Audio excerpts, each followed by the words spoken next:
Hey everyone, welcome back to my channel. This is Thomas Gunn at Das Haus, and today we're going to be making a very traditional German cake called a bienenstich, which is German for bee sting. So I looked up the origins of the name. While I'm talking, I'm just going to heat up 125 grams of butter. So again, the origins of the name are because apparently, and there's a few versions of this, but the version that I read the most often is that the inventor of the cake, because there's a honey glaze on top of the cake, or a sweet glaze on top of the cake, when he invented the cake, a bee was attracted to the cake and he got stung, and therefore the name bee sting cake. So let's go. This cake has a few different stages. That's why we're starting at the stovetop. We have to make a caramel that we're going to caramelize the almonds with. And after that, we have to make the dough. And after that, we have to make a filling. So we're going to start with the topping because the topping, once made, needs to cool down before it can be placed on top of the dough. So in a pan, melt yourselves 125 grams of butter. I'm just going to get myself a wooden spoon because I forgot to bring one over.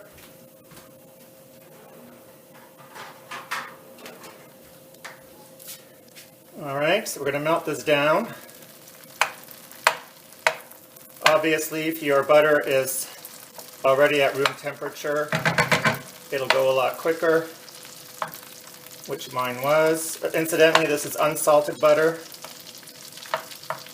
You will be adding just a pinch of salt. So why don't I go ahead and do that right away. There we go, pinch of salt. And now to this we're going to add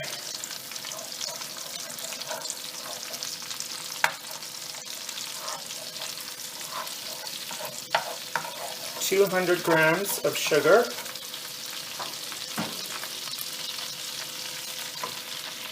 Get that in there.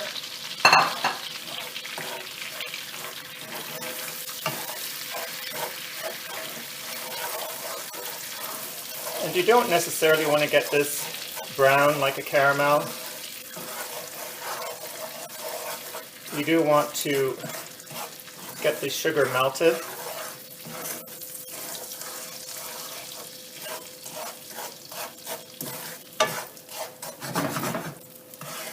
So let's let this cook away a little bit. You're also going to need a teaspoon of vanilla. But when adding vanilla to something that's hot, for example, even when you're making, let's say, Rice Krispie squares, I'm not sponsored by Rice Krispies, it's just an example. You never want to add the vanilla while the pot is on the heat because it burns off the alcohol in the vanilla and it lessens the flavor. So before adding your vanilla, always take it off the heat. Okay, at this stage, let's add in 250 grams of either sliced or I want to say chopped almonds, but not chopped into squares, they're slivered, that's what I'm looking for. I'm going to take this off the heat because I don't want my butter to brown. You could add 250 grams of chopped or slivered almonds. I like using the slivered almonds because I find they sit better on the cake. So let's add our teaspoon of vanilla.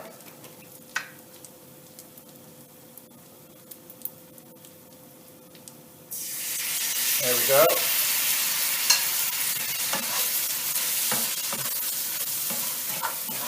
Already this smells amazing.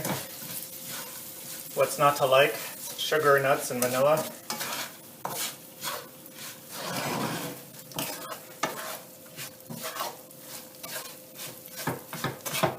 So just get everything heated through. And then once that's heated, we're going to put everything aside, put it in a bowl, preferably a shallow bowl so that it'll cool off quicker. And just set it aside. You could put it in the fridge for about 15 minutes.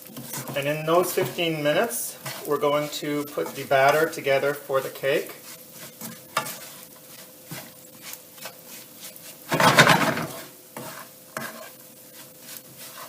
So there, this is done. Because don't forget, these will be on top of the cake once it's in the oven, so they will continue to cook and brown in the oven. Alright, so I'm going to put this aside now. I'm going to put it in a shallow bowl and let it cool in the fridge for 15 minutes, and we're going to move over to making the batter. Alright, the nuts are cooling in the fridge, and we're going to go ahead now and make the dough. So let me actually just say, before you get started, flour and grease yourself a round springform pan, but with the flat bottom, not with the hole in the middle. Alright, I believe I'm using a 9-inch. So in your mixing bowl, 125 grams of room temperature butter. Get that beating.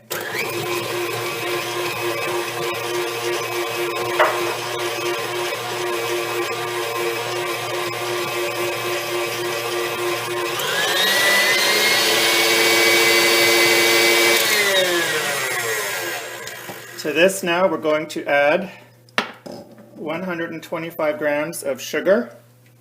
So let's go ahead and do that.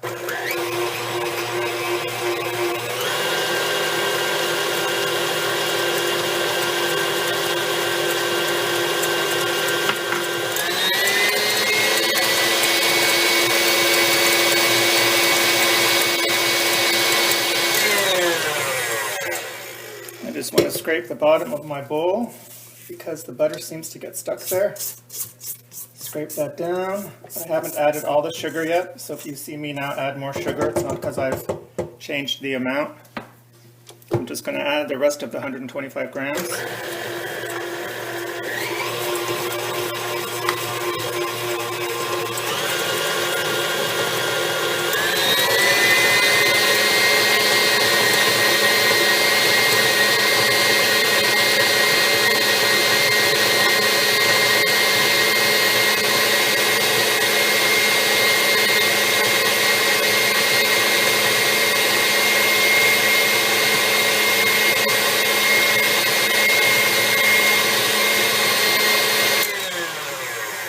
Now we're going to add 2 eggs, one at a time.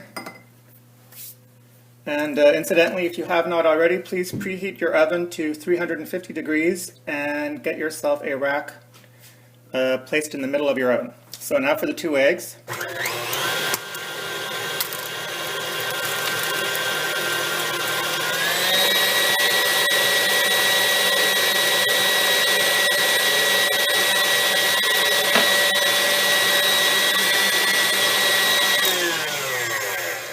Give that a scrape,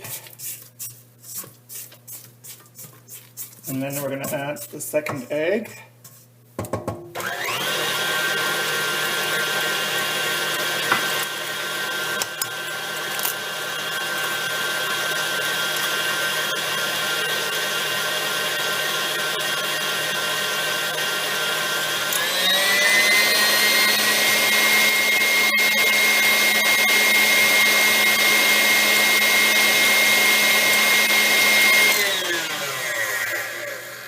Now for just a pinch of salt.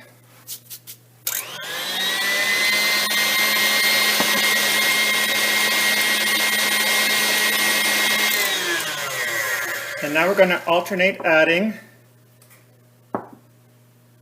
500 grams of flour, which has been mixed with 4 teaspoons of baking powder. So I've got that here, and then you're also going to need 1/4 liter of milk. I'm sorry for the metric measurements, but it's a European recipe. That's how the measurements were designed.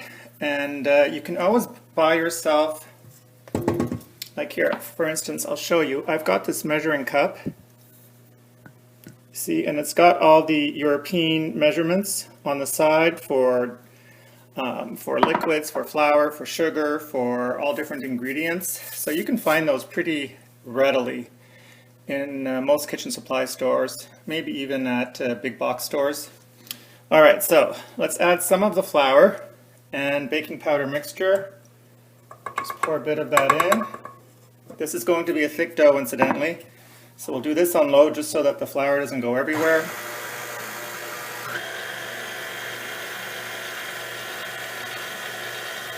Once you see that most of the flour has been taken up by the dough, add some of the milk. Let that incorporate a little bit, then add some more flour. Let that incorporate a little bit. Add some more milk.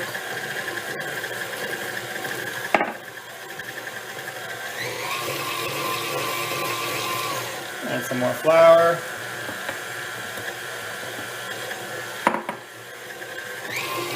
A little more milk.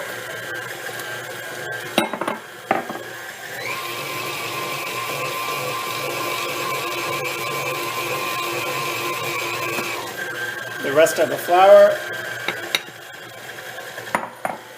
and the rest of the milk.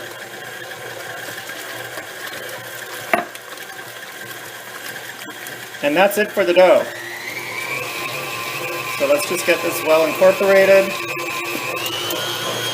As you can see, it's really thick. You can actually hear the machine. There we go. I don't want to overbeat it. Let's just break this out.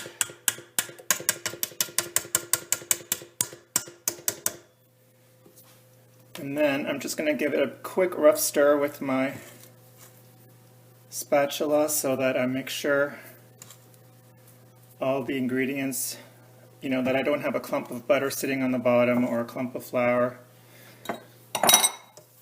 Just going to clean around my bowl. So there we go. So now this is going to go into the round baking pan. Remember, it's being greased and floured.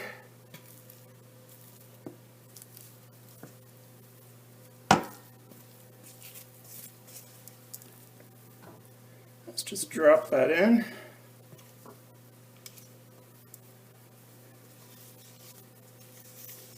This is a thick dough because it is a dense cake, and it also has to support the weight of the nuts. Excuse me, it has to support the weight of the nuts as well as the filling that we're going to make. So I'm just going to smooth this out and then I'll come back and we'll continue. So my dough is flattened out. Because the dough is so thick, you might have trouble spreading it with a spatula. So a good trick is to just dust the palm of your hand. Get yourself a bowl, a flat bowl with flour. Push your hand, pat it into the flour, and then pat down the dough. Spread it out, and if it gets sticky again, just put your hands back in the flour and tap again. Get it all the way to the edges. Now get your nut mixture.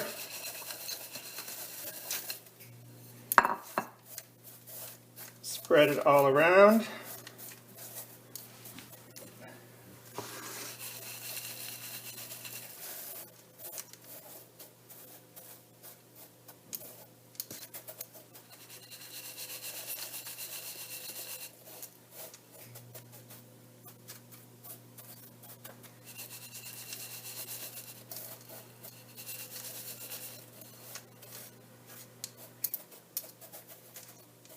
Make sure the layer is nice and even.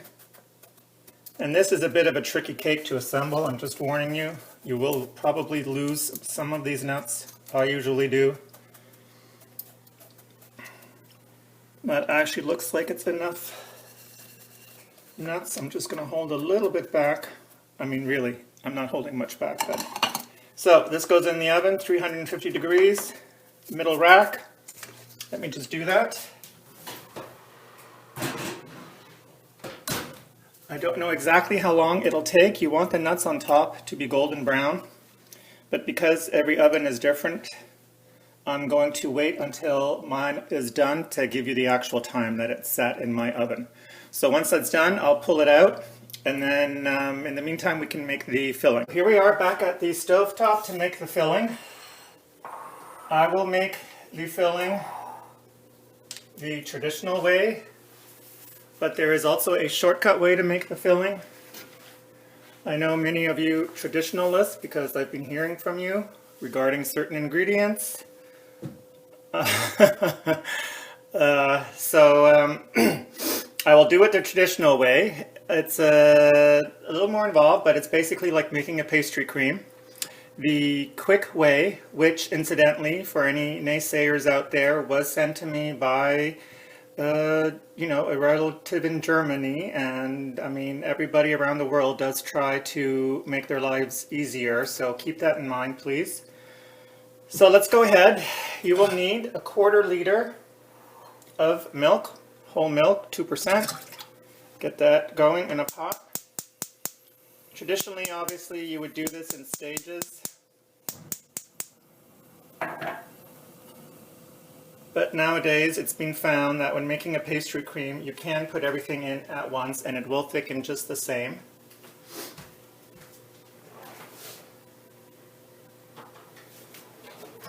So just getting myself a whisk. To this, to your 1/4 liter milk, add 100 grams of sugar, 75 grams of cornstarch,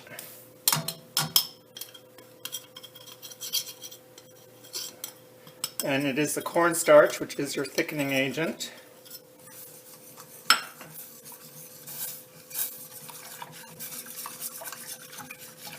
Get that well incorporated. We're going to want to bring this up to a boil, and as it comes up to the boil,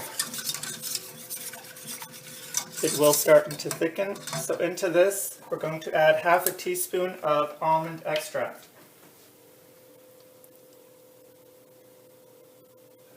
There we go. So that's the first stage for the filling. We're going to bring this up to a boil, have it thicken, and then we're going to set it aside to cool. You will also need 200 grams of room temperature butter, because like I said, this is like a pastry cream, in this case a bit more like a buttercream. So once this pudding has cooled down, it will go into a mixing bowl, and then we will very slowly beat in the soft butter, the room temperature butter. Alright, so I'm just going to stand here. Please don't walk away from your pot at this stage. You don't want your milk to scald. I'm going to stand here until it thickens. I won't force you guys to watch that. I'll pop back real quick once it's done. It's thickening just to show you. Alright, I'll be right back. Alright, so here we go. It's thickened up. It's really thick, as you can see, but you want it that thick because you will be adding all that butter afterwards. So just give it a really good strong beat to make sure it's nice and smooth. I will put this aside in the bowl to cool down, just so that it doesn't take longer because of the ambient heat of the pot. So in the meantime, I will give you the recipe how to make the quick version of the filling. If you decide to try that, it's very simple. You will need 1 package of Dr. Oetker vanilla pudding, a 1/4 liter of milk. So you will put the pudding and the milk on the stove top, heat it up, let it go until it thickens, and put it aside to cool. Then in the meantime, you will take 500 milliliters of whipping cream and beat it until it's stiff. And then once your pudding has cooled down, to the whipping cream you will beat in your pudding and milk mixture, spoonful at a time, until it's well incorporated, and that's it. So that's the quick version. But we're doing the longer version here with real butter. So here's that mixture still. It's going to cool. Once that's cool, we'll come back and we'll beat in the butter. Alright, so here we are. I've put the pastry cream, the thick pastry cream that we made, in a mixing bowl, and I've given it a couple of turns just to soften everything up again because it does get very stiff. So at this stage now we're going to add in the 200 grams of room temperature butter. And you're going to want to add it in about a tablespoon or two at a time while beating it, all right? So let's start doing that.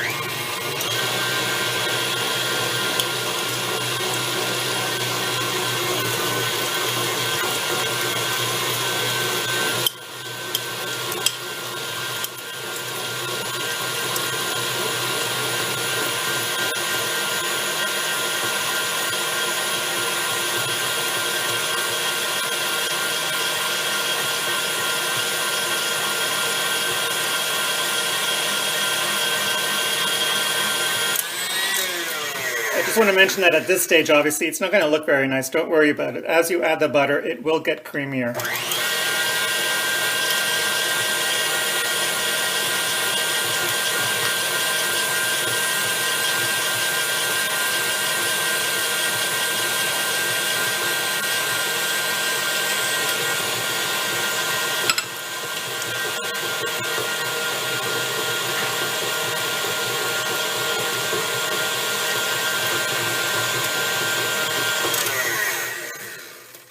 I'm just going to scrape up the bottom of my bowl just to make sure that the beater is picking everything up. Let's clean out the beater.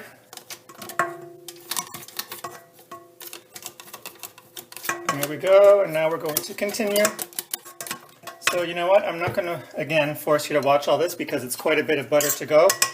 But I'm going to keep doing that, and once I'm finished, I'll check back in. I've got one more piece of butter to go. As you can see, it's turned into a nice cream. You just have to have faith that it will all turn out in the end, because at the beginning, truly, it doesn't look like it's all going to incorporate, but it does. You just have to add the butter slowly. So I'm doing it in pieces about this size. All right, so let's add the last piece.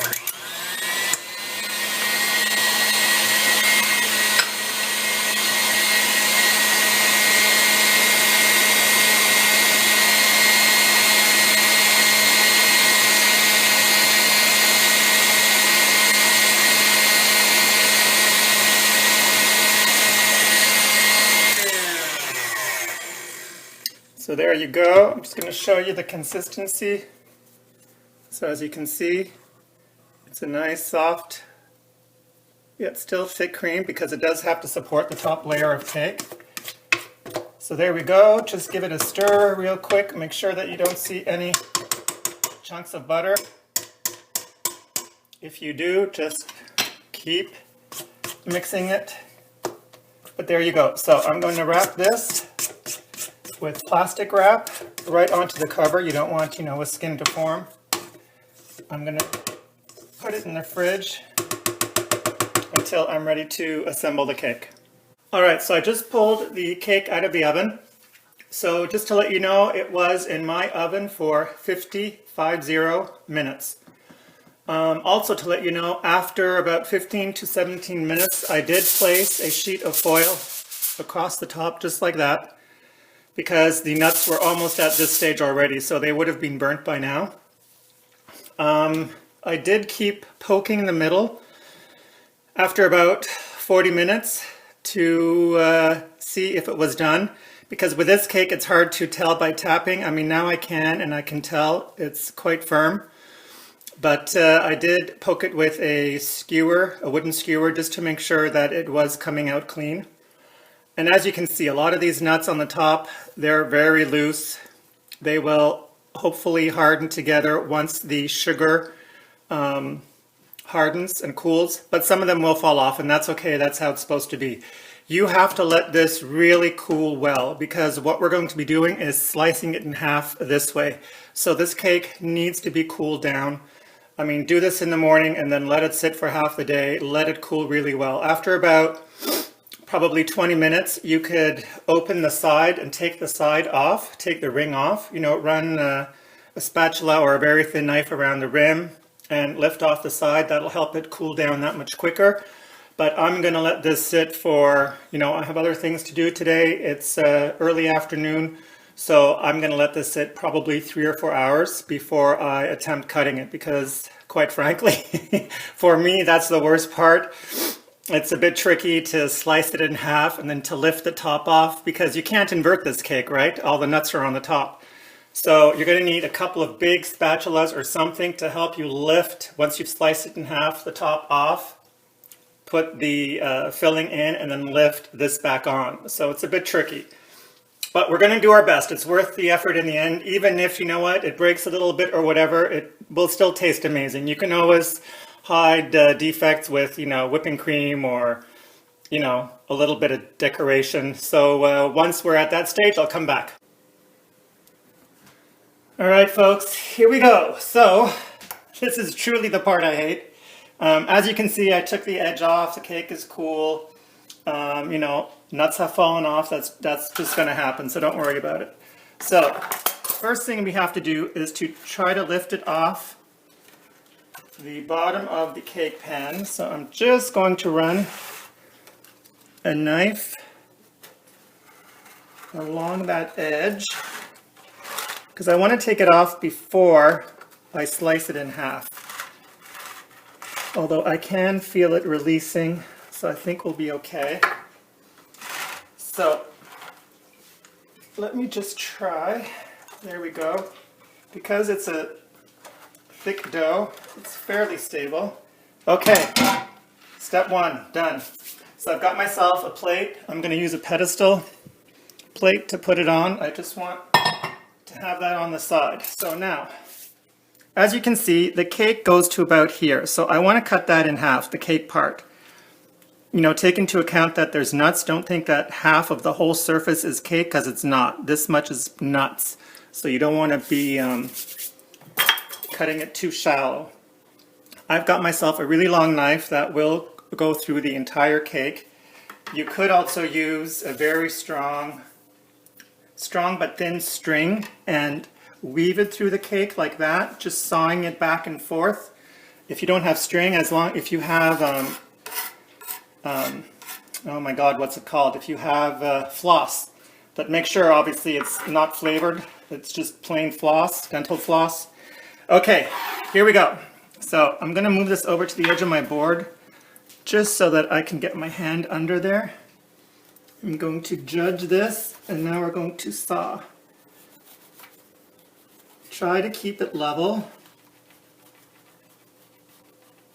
I always watch bakers doing this, and they seem to just go around the edge, and somehow it always ends up perfect. I just want to look at my other side. Okay. I think I need to go a little lower.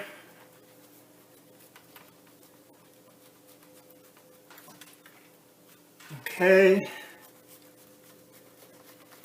So there we are. We're through the cake. So now we want to lift this layer off gently, and there we have our cake. So this layer goes on the cake plate.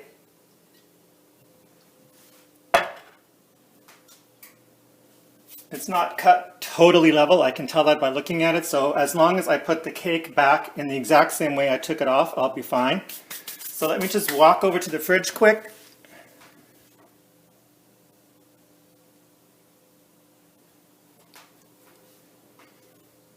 I'm just going to walk over to the fridge quick now and get the cream that we made earlier.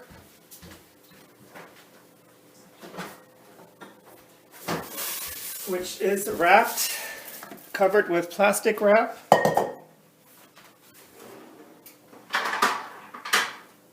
Let's just give it a quick stir to soften it up again, because it has set.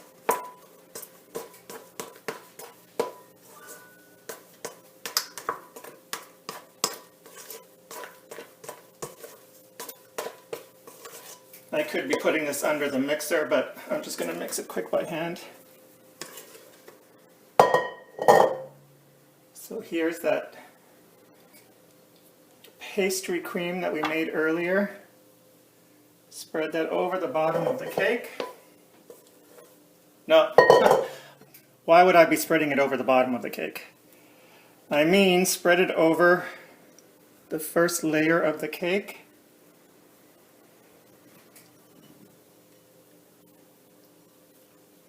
There we go. Keep spreading. I'm trying to hurry because my battery is low. on the camera, and I don't want it to run out before I finish this for you guys. So let's get this on. Try to make it a nice even layer. I know my cake was lower on this side, so I'm just going to put a little extra cream on that side so that when I piece it back together, that the cake is more or less level. So there we go. Bring this out to the edge.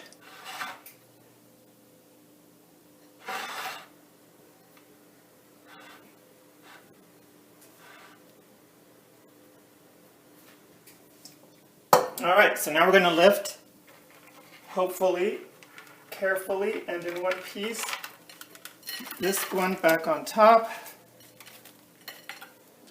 There we go. Just need to clean off the plate, get these extra nuts off. You could pick up the nuts that you've dropped and just sprinkle them back over, but it's not necessary. So, I have a bit of a mess here, but there you go. Get this into focus. So there's the bienenstich.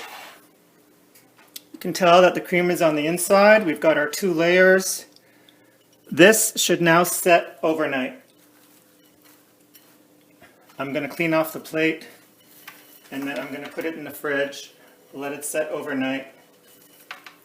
But there you have it. So I hope you like this video. I hope you give this recipe a try.